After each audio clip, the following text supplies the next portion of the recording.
नमस्कार, मैं हिमांशु मिश्रा और आप देख रहे हैं द इनसाइड स्टोरी। तो क्या देश की सर्वोच्च अदालत सरकार के रवैये से परेशान है? उसको ये लग रहा है कि सरकार सही ढंग से काम नहीं कर रही है, मनमानी चलाने की कोशिश कर रही है। तभी तो सुप्रीम कोर्ट की तरफ से सख्त लहजे में यह टिप्पणी की गई है कि अगर देर हुई तो अच्छा नहीं होगा। यह टिप्पणी किस बात को लेकर की गई है, इसके पीछे की इनसाइड स्टोरी क्या है, आज जानने की कोशिश करेंगे। डॉक्टर संजीव त्रिवेदी जी वरिष्ठ पत्रकार हमारे बीच हैं। संजीव जी, सुप्रीम कोर्ट और सरकार के बीच की तकरार पिछले कुछ महीनों में ज़्यादा हो रही है। हालांकि होती रही है कॉलेजियम के मामले को लेकर, जजों की नियुक्ति के मामले को लेकर, लेकिन इस बार मामला कुछ और है, ट्रांसफ़र का मामला है। ऐसी क्या परिस्थिति आ गई है कि अब ये कहना पड़ रहा है कि देर हो गई तो फिर अच्छा नहीं होगा? सबसे पहले तो देखिए, ये बताते चलें आपको कि अब से कुछ देर पहले ही सरकार की तरफ से 5 जजेस के रिकमेंडेशन को स्वीकार कर लिया गया है। बस कुछ देर पहले ये खबर आई है कि 5 ऐसे जज जिसका रिकमेंडेशन किया गया था सुप्रीम कोर्ट के कॉलेजियम के द्वारा 13 दिसंबर को, और अभी तक उनका नाम पास नहीं हुआ था, उनका नाम पास कर दिया गया है सरकार के द्वारा। और ये कल वादा किया गया था सरकार की तरफ से, जो अटॉर्नी जनरल वहाँ मौजूद थे कोर्ट में, सुप्रीम कोर्ट में, उन्होंने कहा था। और सुप्रीम कोर्ट ने, जैसा कि आपने बताया, ये बात बहुत सख्त लहजे में कही थी कि आपको हम 10 दिनों का अल्टीमेटम देते हैं, और 10 दिनों के अंदर वो 5 जजेस जिनके नाम हमने भेजे हैं आपको पहले, उन नामों को फाइनल कीजिए और पास करिए। उसके बाद जो हमने 2 नाम भेजे हैं, ऐसा ना कीजिएगा कि इन 2 नामों को आप पहले कर दें और 5 नामों को बाद में करें, या उन 5 नामों में से इन 2 नामों को जोड़ करके 5 नाम दे दें। जो भेजा है उन्हें पारित करिए, जो हमने भेजा है उन्हें पारित करिए, कॉलेजियम का रिकमेंडेशन को मानिए, और साथ ही साथ ये तय कर दीजिए कि पहले के जो रिकमेंडेशन हैं वो पहले माने जाएं और बाद के रिकमेंडेशन बाद में माने जाएं। एक तो ये करिए, और दूसरा उन्होंने ये कहा कि हमने आपके पास 5 ये जजेस के रिकमेंडेशन के अलावा 4 हाई कोर्ट्स में चीफ जस्टिस के अपॉइंटमेंट का भी भेजा हुआ है, उसे भी फाइनल कीजिए। और साथ ही साथ हमने 10 ट्रांसफर्स, जजेस के 10 ट्रांसफर्स आपके पास भेजे हुए हैं, आप उनको भी कीजिए। और ये सब कुछ हमें 10 दिनों के भीतर करके बताइए, वरना जैसा कि आपने कहा कि हम कुछ ऐसा कर देंगे जो आपको बिल्कुल अच्छा नहीं लगेगा। तो ऐसा सरकार क्यों कर रही है? सरकार, और जैसे किरण रिजिजू ने पिछले दिनों जिन बातों का जिक्र किया कि कॉलेजियम में हमारी भी सुनी जानी चाहिए, हमारे भी प्रतिनिधि होने चाहिए, क्या यही वजह है कि सरकार दबाव बना रही है, बनाने की कोशिश कर रही है कि हम रोके रखेंगे आपका जो रिकमेंडेशन है, आप जो कहेंगे वो हम नहीं करेंगे, हम देर से करेंगे, या फिर हम करेंगे ही नहीं? देखिए, कोई दबाव बनाने की कोशिश? सुप्रीम कोर्ट अभी तक ये मानता है कि कॉलेजियम सिस्टम के तहत जो रिकमेंडेशंस हो रही हैं उस पर सरकार का कोई दखल नहीं होना चाहिए। ये सुप्रीम कोर्ट की अपनी मान्यता है।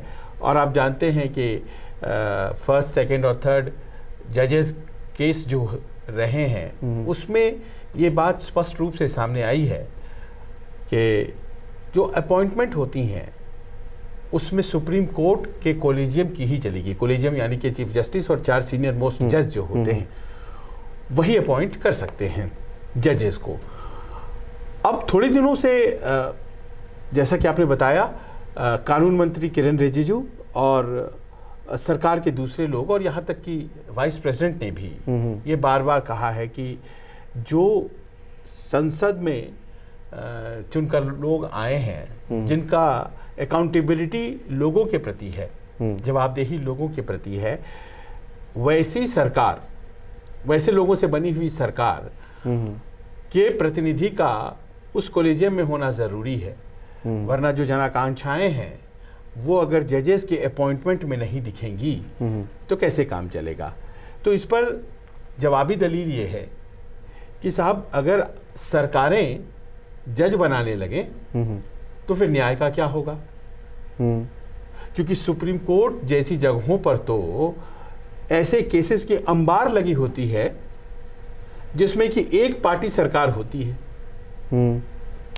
तो फिर सरकार के द्वारा जज कैसे अपॉइंट हो सकता है?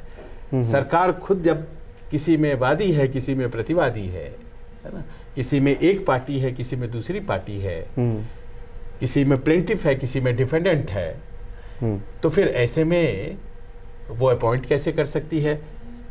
संविधान में तो सेपरेशन ऑफ पावर कहा गया है कि भाई पावर लेजिस्लेचर, एग्जीक्यूटिव और जुडिशियरी, न्यायपालिका, कार्यपालिका, विधायिका, तीनों के अलग अलग हैं। तो फिर ये कैसी दलील हुई कि सरकार जो है वो जज भी अपॉइंट करने में बैठेगी? तो ये बहस चल रही है और इस बहस का अभी तक समापन नहीं हुआ है।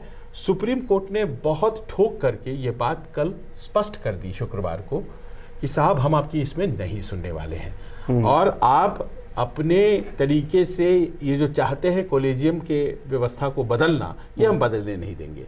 साथ साथ ये भी कहा जाता है कि कोई भी व्यवस्था परफेक्ट तो होती नहीं है। हमारे आपके जीवन में भी हमारी सोच जो है वो परफेक्ट नहीं है, हम मानते हैं। लेकिन उसी तरह से कॉलेजियम में भी हो सकता है कि किसी सुधार की जरूरत हो। उस सुधार के लिए तो हम तैयार हैं, लेकिन इस बात के लिए हम तैयार नहीं हैं कि सरकार का कोई प्रतिनिधि हमारे साथ बैठ करके जज चुनना शुरू कर दे। वो जज ही जज को चुनेंगे। ये बात जब कही जाती है तो फिर वो दलील सामने आती है कि जब जज ही जज को चुनते हैं तो फिर कुछ परिवार के ही लोग जजेस क्यों बनते हैं? 200 फैमिलीज के जजेस ही क्यों बनते हैं? तो ये जो बहस है वो जारी है। परिवारवाद तो अगर अदालतों में है तो फिर संसद में भी तो है। कितना परिवारवाद है? ये तो अलग चर्चा का विषय हो गया। लेकिन राजनीति जो हो रही है इस पूरे मामले को लेकर, इसका राजनीतिकरण जो पिछले दिनों हमने देखा, सीजीआई और उपराष्ट्रपति की जो बातें मैच होती हुई, क्लैश होती हुई नजर आई कि सुप्रीम हम हैं, वो कह रहे हैं सुप्रीम हम हैं, कि मतलब हम जनता से चुन के आए हैं, वो कह रहे हैं कि हम अदालत हैं इसलिए सुप्रीम है। अब देखिए, इसको उदाहरण के तौर पर अगर हम समझें तो सितंबर के महीने में करीब 2 जजेस के ट्रांसफर के बारे में कॉलेजियम ने सरकार को लिखा। अभी हम फरवरी के महीने में बात कर रहे हैं, अभी तक वो ट्रांसफर नहीं हुआ है। 5 महीने होने को। नवंबर के महीने में 8 और जजेस के ट्रांसफर के बारे में सुप्रीम कोर्ट कॉलेजियम ने सरकार को लिखा। इनके टोटल 10 जजेस के ट्रांसफर के बारे में नवंबर से आज फरवरी हो गया, ट्रांसफर नहीं हुआ है। बावजूद इसके कि सुप्रीम कोर्ट ने कहा कि इनका ट्रांसफर इस जगह पे किया जाए, वो जज वही काम कर रहे हैं जहां वो पहले काम कर रहे थे, क्योंकि सरकार ने आदेश ही नहीं निकाला है। गवर्नमेंट जो है वो बैठी हुई है उस रिकमेंडेशन के ऊपर। सुप्रीम कोर्ट की जो साख है, आप सोचिए उसका क्या हो रहा है। सुप्रीम कोर्ट के एक फैसले पर हजारों लाखों करोड़ के वारे न्यारे होते हैं। सुप्रीम कोर्ट के एक फैसले पर कोई जमीन किसी कंपनी के खिलाफ उन्होंने फैसला अगर दे दिया तो कितना बड़ा घाटा कंपनी को हो जाता है। आपने देखा होगा नोएडा में इतनी ऊंची बिल्डिंग सुप्रीम कोर्ट ने कहा गिराना पड़ेगा, और गिराई गई। बहुत से लोग कहे कि ये क्या फैसला है। कानून का अख्तियार, समाज में अगर वो इकबाल खत्म हो जाएगा, जजेस के शब्द अगर प्रभावहीन होने लगेंगे, तो फिर इस व्यवस्था में न्याय कौन देगा। तो इसीलिए वो सुप्रीम कोर्ट के जजेस ने ये तय किया कि उस बिल्डिंग, जो बनी बनाई बिल्डिंग इतनी बड़ी थी, उसको गिराया गया। क्योंकि सुप्रीम कोर्ट या अदालतें वो जगह हैं जहां जिंदगियों का भी फैसला होता है, फांसियां दी जाती हैं। भगवान ने जीवन दिया है, लेकिन जान लेने का अधिकार सुप्रीम कोर्ट को है कि अगर उसने उस तरह की गलती की है, किसी ने किसी की हत्या की है, तो उसे फांसी की सजा सुनाई जाती है। तो ऐसी व्यवस्था, ऐसे इंस्टीट्यूशन की बात को अगर आपने हल्का कर दिया, रिकमेंडेशन किया हुआ है 5 महीने से ट्रांसफर ही नहीं हो रहा है, तो फिर कल को उसकी फांसी की सजा को भी नहीं माना जाएगा। अगर उसने आपकी जमीन किसी ने छीन ली और फैसला आ गया अदालत का कि नहीं भाई हिमांशु जी की जमीन उनको वापस की जाए, और वो दबंग कहता है कि जी नहीं हम नहीं करेंगे वापस, तो फिर अदालतों का क्या महत्व रह जाएगा? उनके शब्दों की वैल्यू को कायम रखना ही डेमोक्रेसी की सफलता है। 10 जजेस के ट्रांसफर हो गए और उस ट्रांसफर को अभी तक लंबित रखा गया है। नहीं, इससे तो सरकार की जो छवि है उस पर असर ज़्यादा पड़ता हुआ नज़र आ रहा है, क्योंकि अगर सुप्रीम कोर्ट ये बात कह रहा है बार बार कि आप देर क्यों कर रहे हैं, हमको बताइए, देर आपको रिकमेंडेशन भेजी हुई है, आप क्यों नहीं कर रहे हैं, 5 महीने हो गए हैं, 3 महीने हो गए हैं, ये कौन सा तरीका है? तो आम आदमी जो सुनेगा उसको तो यही लगेगा कि सरकार अपनी सुप्रीमेसी दिखाने की कोशिश कर रही है, अपने आप को सुप्रीम दिखाने की कोशिश कर रही है, हम नहीं करेंगे तो नहीं करेंगे। यही शायद वजह थी कि तो इसमें छवि जो मुझे लग रहा है वो सरकार की ज़्यादा धूमिल होती हुई नज़र आ रही है इसमें। सरकार की छवि, या यूँ कह लीजिए कि वो जब कहती है कि हम हर वर्ग का जज चाहते हैं, हर समाज से जज होना चाहिए, तो कहीं ये चुनावी सा लगने लगता है। यकीनन चाहिए, हर वर्ग से जज चाहिए, हर समाज से जज चाहिए, ऐसा नहीं है, लेकिन जजों के चयन का ये क्राइटेरिया नहीं होना चाहिए। जजों के चयन का जो क्राइटेरिया इंटरनेशनली पूरी दुनिया में है, वो रेस, रिलीजन, कास्ट, सेक्स, इन सब से पड़े जो नॉलेज ऑफ लॉ है वही प्राइम क्राइटेरिया है। सरकार को ये लगता है कि वहां पे कोई दलित अगर जज बैठ जाएगा तो दलितों का भला कर देगा? जी नहीं। क्यों? क्योंकि व्याख्या करना है ना कानून की, तो वो कोई भी आदमी बैठ के कर सकता है। कोई ये थोड़ी कह सकता है कि जस्टिस के.जी. बालाकृष्णन दलित समाज से आते थे और उन्होंने अपने फैसलों में सवर्णों के खिलाफ फैसला दिया। जी नहीं, बिल्कुल नहीं। कोई एक उंगली तक नहीं उठा पाया उनके फैसलों पर। ऐसा नहीं हुआ है कि दलित जजेस नहीं हुए हैं या दलित चीफ जस्टिस भी हुए हैं हमारे देश में, क्योंकि वो फैसले IPC, CRPC, CPC, criminal procedure code, Indian penal code, इसके अनुसार देंगे, न कि वो किस समाज से आते हैं। लेकिन ये बहस का मुद्दा इस सरकार में बन चुका है। अब ये कैसे तय होगा, ये समझ नहीं, बात नहीं आ रही है। और शायद ये जो साख का प्रश्न आ गया, उस कारण से उकता करके कल सुप्रीम कोर्ट ने कहा 10 दिनों के भीतर आप करें। और देखिए कि आज ही शाम में पहला ही दिन बीता है कि 5 जजेस के जो एलिवेशन का मसला था, मतलब हाई कोर्ट से उन्हें सुप्रीम कोर्ट में जस्टिस बनाया गया था, और ये भी रिकमेंडेशन 13 दिसंबर को ही हो गया था, तो उसको तुरंत सरकार ने माना है। उपराष्ट्रपति, क्योंकि वो संसद के अंदर यानी राज्यसभा के अंदर अगर इस बात का जिक्र करें कि हम सुप्रीम हैं और यहाँ पर बैठ के चर्चा होनी चाहिए, वो जो शुरुआती दौर में जिस तरह से सीजीआई के द्वारा कहा गया कि हम सुप्रीम हैं, हमारी बात मानिए, तो वो जो क्लैश है वो क्या दिखाता है कि पूरी तरीके से राजनीतिकरण करने की कोशिश हो रही है। हम डायरेक्ट जवाब नहीं दे रहे हैं, लेकिन इनडायरेक्टली जवाब दे रहे हैं आपको। देखिए, इस पूरे विवाद में 2 इम्पोर्टेंट अहम किरदार हैं सरकार की तरफ से, किरेन रिजिजू, और एक कॉन्स्टिट्यूशनल अथॉरिटी के रूप में वाइस प्रेसिडेंट भी आ गए हैं। हालांकि किसी को लगता नहीं था, लेकिन उन्होंने एक दिन सदन में कहा ये बात कि 1973 के केशवानंद भारती केस का गलत इंटरप्रिटेशन किया गया है कि जो सुप्रीमेसी है कानूनों के आकलन में, वो सुप्रीम कोर्ट की है। ये कानून सही हैं, संविधान के मुताबिक हैं या नहीं हैं, इसका आकलन करने का अधिकार सिर्फ संसद को है, और अगर संसद ने पारित कर दिया तो उस कानून को खारिज नहीं कर सकता है सुप्रीम कोर्ट। ये उन्होंने कहा, ऐसी स्थिति होनी चाहिए। लेकिन मौजूदा स्थिति ये है, 1973 का केस है Keshavananda Bharati versus union of India, उसमें कहा गया है कि साहब संसद कानून तो पारित कर सकता है, बिल्कुल उसे अधिकार है, पर इस बात का आकलन करने का अधिकार सुप्रीम कोर्ट का है कि वो कानून संविधान की मूल भावना के अनुसार है या नहीं है। अगर मान लीजिए कि संविधान की जो मूल भावनाएं हैं उसको बेसिक स्ट्रक्चर कहा जाता है, अगर वो बेसिक स्ट्रक्चर के अनुसार नहीं है तो सुप्रीम कोर्ट के पास पावर है कि उसे खारिज कर दे। अब इसको लेकर के पिछले दिनों अपने एक भाषण में कहीं किसी कार्यक्रम में chief justice of India Chandrachud साहब गए थे, तो उन्होंने कहा कि देखिए, ये जो 1973 का केशवानंद भारती केस है, ये दरअसल एक नॉर्थ स्टार की तरह है। हिंदी में उसे ध्रुव तारा कहते हैं, और ध्रुव तारा जो कि हमें राह दिखाता है आप भटक जाए तो आप कहते हैं कि देखिए ध्रुव तारा उधर है, तो यानी कि हम लोगों को उसके विपरीत दिशा में जाना है, या उसकी तरफ जाना है, या उसके दक्षिण जाना है, उसके उत्तर जाना है। तो ध्रुव तारा पिछले जमाने में जब आपके पास गूगल मैप नहीं हुआ करते थे तो उस वक्त राह दिखाता था, तो आपने भी सुना होगा। तो ये ध्रुव तारे की तरह है, राह दिखाने वाला है। लेकिन इसी ध्रुव तारे के उदाहरण का परसों या नरसों जब ये अडानी विवाद पार्लियामेंट में चल रहा था, तो वाइस प्रेसिडेंट साहब जो कि सभापति होते हैं राज्यसभा के, उन्होंने कहा पार्लियामेंट ध्रुव तारा है। आप यहां की बात सुनिए, संदर्भ दूसरा, लेकिन शब्दावली का वो प्रयोग जो कि चीफ जस्टिस साहब ने किया था, पार्लियामेंट ही ध्रुव तारा है। उन्होंने उस मामले को इस मामले में, ये जो मौजूदा मामला चल रहा था शेयर के गिरने उठने से और उस पर विपक्ष चिल्ला रहा था, तो कहा देखिए पार्लियामेंट को आप महत्व दीजिए, पार्लियामेंट में चर्चा कीजिए, पार्लियामेंट ध्रुव तारा है। तो उन्होंने तो ऐसी बात कही। अब ध्रुव तारा कौन है ये तय होना है।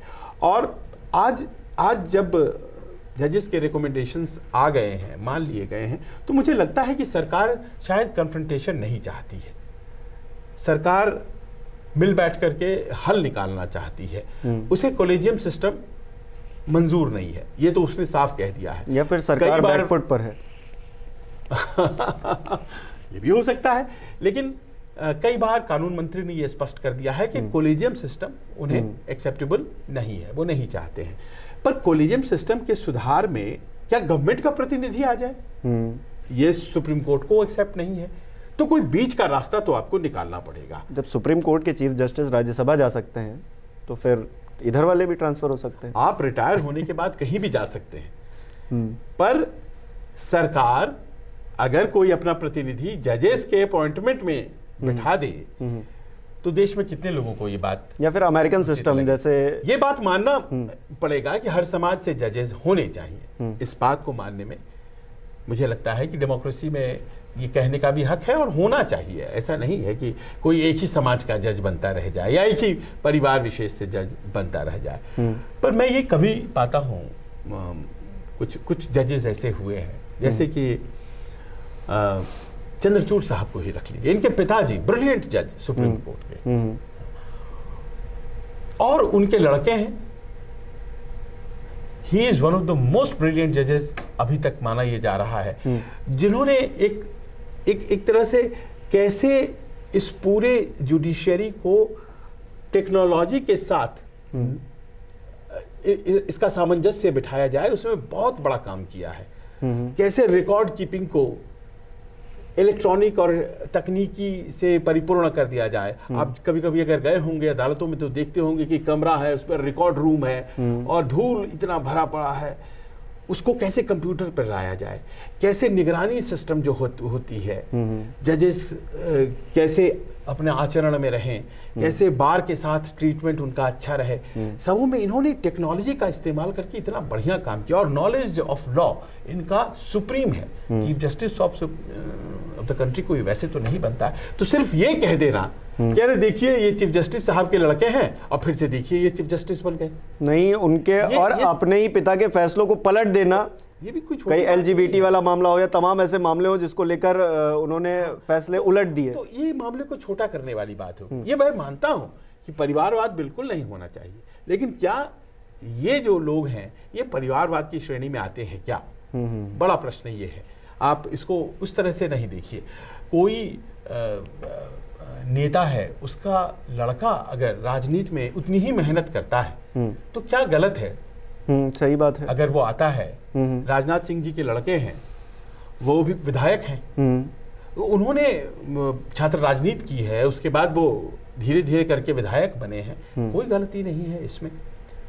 इसको परिवारवाद कैसे कहा लेकिन ऐसी क्या कोई रिपोर्ट है या फिर आपको लगता है कोई ऐसी जांच हुई है कि इतने वकालत के पेशे में जज हों या फिर वकील हों, इस वर्ग की ज़्यादा प्रतिनिधित्व है? क्या ऐसी कोई रिपोर्ट या कुछ है, आपको याद है? ऑफिशियल रिपोर्ट नहीं है। हाँ। पर अपने अपने लोगों के स्टडी हैं कि करीब 200 परिवार हैं जिनसे ही जजेस बने हैं।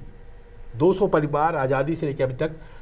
आज जब हम ये चर्चा कर रहे हैं तो आज सुप्रीम कोर्ट अपना 73वां स्थापना दिवस भी मना रहा है, फाउंडेशन डे है आज सुप्रीम कोर्ट का। तो अभी तक ये एक स्टडी लोग कहते हैं आरोप के लिहाज से, तो फिर वैसे तो आरोप आप संसद पर भी लगा सकते हैं कि वहां भी 200 परिवार ही हैं जिनके लड़के, भतीजे, बेटियां वो सांसद बनी हैं। तो हो सकता है कि पूरे सिस्टम को सुधारने के लिए कोई नए तरीके की व्यवस्था की जरूरत हो। हम उसमें नहीं जा सकते हैं, उसमें क्या बड़े बड़े दिमाग लगेंगे, क्योंकि वकील का बेटा अगर वकील होता है तो इसमें बहुत आश्चर्य की बात नहीं है। और वही वकील अगर जज हो जाता है और फिर वो जज होने के बाद अपने बेटे को भी वकालत पढ़ाता है और फिर वो बेटा भी जज हो जाता है, तो ये हैंकी पैंकी से हुआ या मेरिट से हुआ, ये जज कैसे होगा? मैं मानता हूं कि दोनों संभावनाएं हैं, पैरवी पे भी बात होती होगी लेकिन मेरिट पे भी होती होगी। तो ये अलग विषय है, इसको सही करने की जरूरत है। इसीलिए कॉलेजियम सिस्टम में कोई बदलाव अगर अपेक्षित है तो किया जाए। सरकार ये चीज़ करके एक जजेस की जो सत्यनिष्ठा है उस पर भी सवाल खड़े कर रही है कि परिवारवाद है तो आप शायद सही फैसले ना दें, या फिर कोई और आएगा तो सही फैसले देगा, या फिर हम वहाँ बैठेंगे तो सही लोगों को चुन के लाएंगे। क्या एक सत्यनिष्ठा पर, कॉलेजियम की सत्यनिष्ठा पर, या फिर जजेस की, आपने कहा ना कि फैसलों पर कोई प्रश्न चिन्ह है तो बताइए, वहाँ कोई प्रश्न चिन्ह नहीं है, लेकिन सरकार ये कहकर कि हम भी अपना प्रतिनिधित्व कोई रखना चाहते हैं, प्रश्न चिन्ह तो लगा रही है। बिल्कुल बिल्कुल लगा रही है। जब ये कहना है कि भाई कुछ परिवारों के लोग क्यों जज बनते हैं, लेकिन मान लीजिए कि आप जिस समाज से आते हैं और किसी मामले में आपको अदालत जाना पड़ता है और उसी समाज के वो जज हैं, तो क्या इस बात पर आपको पॉजिटिव फैसला मिल जाएगा? ऐसा मानना भी बेवकूफ़ी होगा। जब तक कि आपके एक केस में मेरिट नहीं होगा तब तक कोई अपनी नौकरी क्यों रिस्क करेगा आपके लिए? केवल समाज का होना भर काफी तो नहीं है, उसमें मेरिट, क्योंकि जुडिशियरी ही एक ऐसी व्यवस्था है कि अगर गलत फैसला दे दिया गया तो हाईकोर्ट चला जाता है। जो पार्टी हारती है वो हाईकोर्ट चली जाती है, जिसको कहते हैं अपील। अपील में वो चले जाएंगे हाईकोर्ट। और जो पार्टियां तो ऐसी होती हैं जो अपील हाईकोर्ट में भी अगर हार जाती हैं वो सुप्रीम कोर्ट चली जाती है। तो कोई जज क्यों रिस्क करेगा? क्योंकि अगर मान लीजिए कि उसका फैसला फॉल्टी है और हाईकोर्ट पलट देता है उस फैसले को, आपको उसने बाइज्जत बरी कर दिया, पता चला हाईकोर्ट में आप बाइज्जत बरी नहीं हुए, कन्विक्शन हो गया, तो केवल सजा आपकी नहीं होती है, उन जज साहब के ऊपर भी प्रश्न चिन्ह लग जाता है जिन्होंने बाइज्जत बरी किया था। यहाँ चेक एंड बैलेंस है। जुडिशियरी में ये बहुत अच्छी व्यवस्था है कि चेक एंड बैलेंस है यहाँ पे, कि अगर कोई फैसला पलट दिया गया तो फिर वक्र दृष्टि से हाईकोर्ट उस जज को देखता है जो सबऑर्डिनेट कोर्ट में बैठा है कि तुमने गलत कैसे फैसला। लेकिन मैंने ऐसा कोई मामला सुना नहीं कि इस तरह से जजेस के ऊपर कोई कार्रवाई हो गई हो। क्या आप मतलब मैं जानना चाहूंगा। यही बात है, यही बात है। जुडिशियरी एक आवरण में ऑपरेट करता है, खूब होता है ऐसा। अच्छा, अंदर खाने उन जज साहब की जो पोजीशन है वो वीकेंड होती है, उनके जो इस तरह के 2-3 और फैसले अगर आ जाते हैं तो उनके प्रमोशन पे प्रभाव पड़ जाता है। और एडमिनिस्ट्रेटिव एक्शन बहुत से लिए जा सकते हैं। अब जैसे मान लीजिए कि इन्होंने जो धमकी दी है कि भाई 10 दिन के अंदर आप करो इनका ट्रांसफर, ये 10 जजेस की, नहीं तो फिर हम कुछ ऐसा कर देंगे कि आपको फिर पछतावा होगा। जानते हैं क्या होगा? एडमिनिस्ट्रेटिव एक्शन लेगा सुप्रीम कोर्ट, उसके अख्तियार में है। वो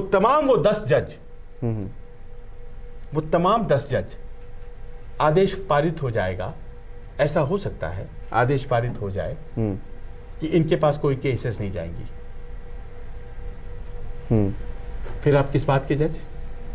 अगर सुप्रीम कोर्ट ये फैसला कर दे अपने एडमिनिस्ट्रेटिव साइड में, क्योंकि एक तो वो न्याय देता है, एक वो देश की न्याय व्यवस्था को सुदृढ़ रखने की उसकी अपनी एडमिनिस्ट्रेटिव बिल्कुल जिम्मेवारी है। उसमें अगर वो कहे देखिए जो 10 जज जब तक इनका ट्रांसफर नहीं हो जाता है तब तक चीफ जस्टिस को कह दे वो कि इनके पास कोई केसेस नहीं जाएंगे, तो वो क्या किस काम के रह जाएंगे? कितनी बड़ी क्राइसिस हो जाएगी। पता चला उनके पास कोई फाइल ही नहीं जा रहा है, उनका कोर्ट ही नहीं लग रहा है, तो ये तो बहुत बड़ी क्राइसिस हो जाएगी देश में। और शायद यही वजह है कि सरकार ने इस बात को माना है। इस बात को मानते हुए कि कॉलेजियम सिस्टम में हो सकता है कि बदलाव की आवश्यकता हो सकता है कि चेंजेस की जो डिमांड हो रही है वो चेंजेस होने चाहिए। पर यह है कि इकबाल जो जुडिशरी का है, जो अख्तियार सुप्रीम कोर्ट का है, जो उसकी बातों का वजन है वो कम नहीं होना चाहिए। और शायद इसीलिए सरकार ने कल सुप्रीम कोर्ट ने कहा कि आप इनका सुप्रीम कोर्ट में एलिवेशन कीजिए, जिनके नाम हमने भेजे हैं उनका आज कर दिया, और संभव है कि ट्रांसफर भी जल्द हो जाए, क्योंकि सरकार भी संवैधानिक कोई विवाद या क्राइसिस कॉन्स्टिट्यूशनल ऐसा चाहेगी, मुझे लगता नहीं। चलिए, बहुत बहुत शुक्रिया संजीव जी जुड़ने के लिए। और हमारे दर्शक भी बता सकते हैं कि अगर ये रार सुप्रीम कोर्ट और सरकार के बीच में है तो ये कैसे सुलझेगी। आपका कोई सुझाव हो तो हमें कमेंट करके ज़रूर बताएं। बहुत बहुत शुक्रिया।